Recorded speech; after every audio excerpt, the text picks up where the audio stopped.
1996 ලෝක කුසලානේ ආර්දවසන් පූර්ව තරගයට පෙර දින රාත්‍රියේ ශ්‍රී ලංකා නායක අර්ජුන රණතුංගගේ කාමරයේ දොරට කවුදෝ තට්ටු කරනවා.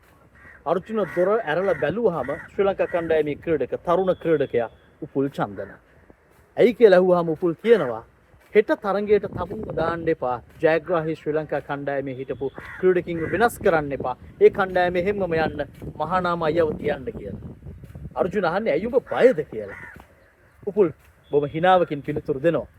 පසුදින තරගයට කණ්ඩායමේ වෙනසක් වෙන්නේ නැහැ. ජයග්‍රාහී ශ්‍රී ලංකා කණ්ඩායමම එනවා. රොෂාන් මහානාම ජයග්‍රාහී ලකුණු ලබා ගන්නවා. උපුල් චන්දන එහිදී රොබින් ස්මිත් දුවද්දී දවා ගන්නවා ඩිරෙක්ට් හිට් එකකින්. සමහරට තරගයේ තීරණය වෙනස් වන්න තිබුණු අවස්ථාවක් හැටියටත් ඒ සලකන්නට පුළුවන්. කොහොමද උපුල් චන්දන කියන්නේ කැපකිරීම කරපු ක්‍රීඩකයෙක්. මේ 96 ලෝක කුසලානේදීම අවසන් පූර්ව තරගයේදී කල්කටා ඊඩන් ග්‍රාන්ඩ් ක්‍රීඩා පිටියේදී ඉන්දියා ප්‍රේක්ෂකයන් ක්‍රීඩාගාරයේ ගිනිපත් කරද්දී ක්‍රීඩාගාරයට විවිධ දෑ එකතු කරද්දී අරවින්ද ද සිල්වා ඉන්නවා හතරේ සීමාව ළඟ. අර්ජුන ළඟට ගිහිල්ලා උපුල් කියනවා අවසන් මහා තරගය අරවින්ද ක්‍රීඩා කරන්නට ඕන. ඒ නිසා මම යන්නම් හතරේ සීමාව ළඟට අරවින්ද අයියව ඇතුළට ගන්න කියලා. අන්න එහෙම කැපකිරීම කරපු ක්‍රීඩකෙක්. 96 ලෝක කුසලානේ තරගාවලියේ වීරයා සනත් ජයසූරිය, අවසන් තරගයේ වීරයා අරවින්ද ද සිල්වා, නිහඬ වීරයා අසංක කුරුසිංහ.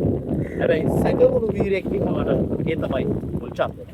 ඔහුගේ පන්දු රැකීම කොතරම් සුවිශේෂිත කියනවා නම් ඔහු බොහෝ විට ඩිරෙක්ට් හිට් අවස්ථා ගත්තා. ඉතින් තීරණාත්මක ඩිරෙක්ට් හිට් එකක් තමයි 98 ලන්ඩන් ඕවල් පිටියේදී ශ්‍රී ලංකාව ටෙස්ට් තරගයේ ජයගත් තරගයේ දෙවනි නිමේ එංගලන්ත නායක ඇලෙක්ස් ස්ටුවර්ට් දවාගත් ඩිරෙක්ට් හිට් එක.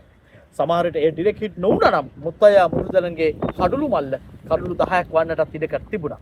අද දවසේදී උපුල් චන්දනට වඩාත් වගකීමක් පැවරෙනවා. ඒ තමයි ශ්‍රී ලංකා කණ්ඩායමේ පන්දු රැකීමේ පුහුණුකරු හැටියට මේ තරුණයන් හරි තැනකට අරගෙන යන්න උපුල් චන්දනට පැවරෙන වගකීම අති විශාලයි.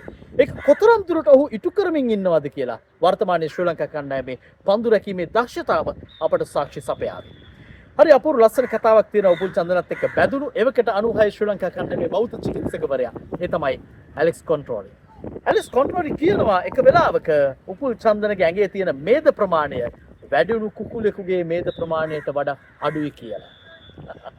හැබැයි කෙසග සිරුරක් තියෙන මේ විශිෂ්ටයා අනාගතයේදී ශ්‍රී ලංකා කණ්ඩායම දිනවනවා නම් සිකුරු.